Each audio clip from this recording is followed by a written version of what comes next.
Section 1. The grand gesture fallacy, when more is less. Picture this scene. A man, let's call him Mark, spots a woman he's instantly drawn to across a crowded room. His heart starts pounding, and his mind races. He thinks, this is my chance. I have to make a huge impression. So he strides over, interrupts her conversation, and launches into a monologue about his high-powered job, the expensive watch on his wrist, and the exotic trips he's taken. He thinks he's painting a picture of success and adventure, a picture she couldn't possibly resist. He's laying all his cards on the table, but they're the wrong cards. He's not showing her who he is. He's showing her what he has. The woman smiles politely, nods along, but her eyes are already scanning for an escape route. Why?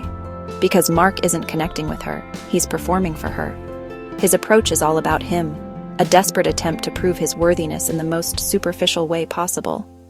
He's forgotten that attraction isn't a transaction. You can't buy it with stories of your success or impress it into existence with flashy displays. Real connection starts much quieter.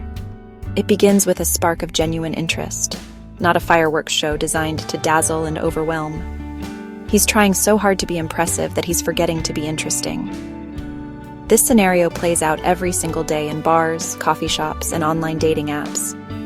Men believe that to get the attention of a high-value woman, they need to put on a high-value performance. They craft the perfect opening line, memorize impressive anecdotes, and essentially create a character they think she wants to meet. But this strategy is built on a foundation of fear, the fear that who they truly are isn't enough. This fear is palpable. It seeps through the cracks of the carefully constructed facade, and what she senses isn't confidence, but a deep-seated need for validation.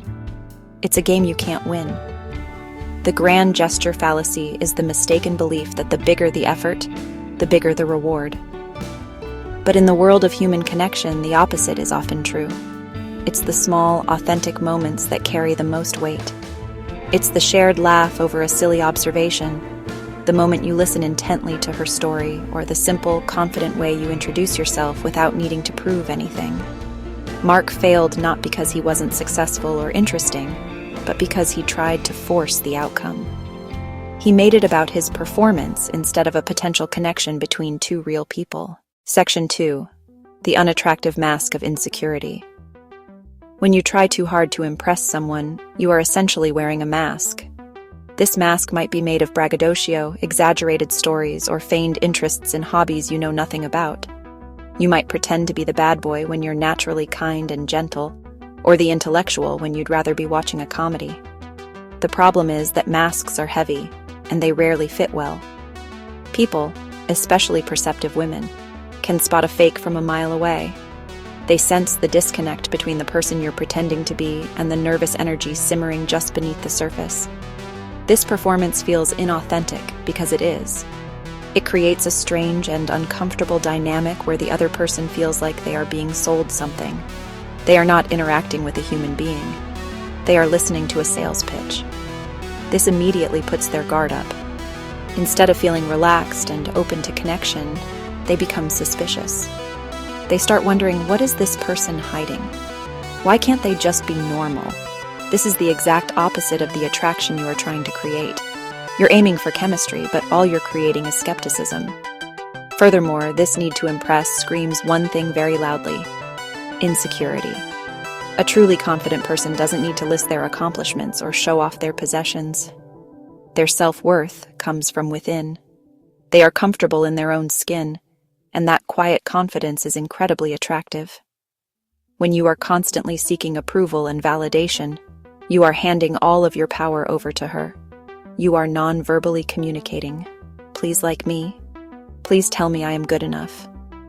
This pressure is a massive turnoff. It makes her feel responsible for your ego, which is a burden no one wants to carry. Think of it this way. Attraction thrives on ease and authenticity. It's about two people feeling comfortable enough to let their true selves show. When you are putting on an act, you are robbing both of you of that opportunity. She can't connect with the real you because you've hidden him away. And you can't truly relax and enjoy the interaction because you're too busy managing your performance. In the end, even if you succeed in temporarily impressing her, you've set yourself up for failure. You'll either be exposed as a fraud or be forced to maintain a persona that isn't you, which is exhausting and unsustainable. Section 3. The Confidence Blueprint. How to be naturally magnetic.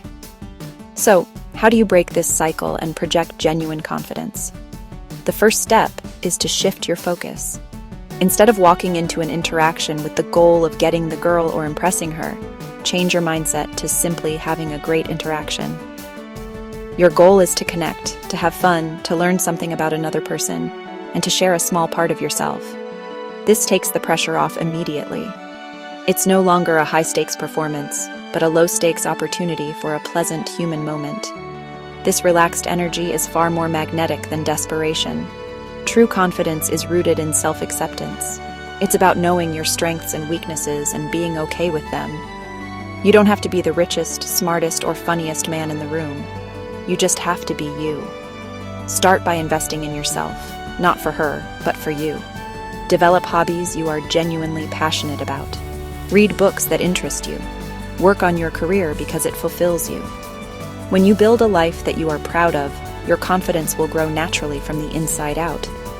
You'll have interesting things to talk about because you're leading an interesting life. In a conversation, practice being a great listener instead of a great talker. People are dying to be heard. Ask open-ended questions that go beyond surface-level small talk. Instead of asking, "Do you like your job?" Ask, "What's the most interesting challenge you've faced at work this month?" This shows you are genuinely curious about her as a person, not just waiting for your turn to speak. When you do talk about yourself, share stories that reveal your character and values, not just your accomplishments. A story about a time you failed and what you learned is far more compelling than a list of your successes. Finally, understand the power of body language. Stand up straight, maintain comfortable eye contact, and have an open posture. Don't fidget or cross your arms, as this can signal nervousness or closed-off energy. A simple, genuine smile is your greatest tool. It communicates warmth, friendliness, and confidence without you having to say a single word. When you combine this relaxed physical presence with a genuine interest in the other person, you create an irresistible combination. You become someone people want to be around, not someone they feel they have to endure. So, it's crucial to recognize the specific behaviors that signal you're trying too hard, because honestly, you might be doing them without even realizing it. The most common mistake is overt bragging. And hey, this isn't just about boasting about your salary or your car. It can be more subtle, like constantly name-dropping important people you know, or turning every conversation back to a topic that highlights one of your achievements. If you find yourself steering the dialogue toward your highlight reel, you are bragging. It's a transparent attempt to prove your value, and it rarely works. Another major red flag is being overly agreeable, sometimes called the nice guy trap. This is when you agree with everything she says, shower her with constant, unearned compliments, and immediately bend to her every whim. While kindness is essential, having no opinions, boundaries, or backbone of your own is, honestly, deeply unattractive. It makes you seem like a people pleaser, not a partner. She wants to know who you are, what you think, and what you stand for. If you just become a mirror reflecting her own views back at her, there's no substance for her to connect with. Pretending to be someone you're not is a surefire way to fail. This could mean feigning a passion for art history because she mentioned she's a painter, or acting aloof and mysterious because you read somewhere that women like a challenge. This dishonesty will always catch up with you. You can't maintain a false persona forever, and when the truth comes out, she will feel deceived. Authenticity is key. It is far better to be disliked for who you are than to be liked for who you are not.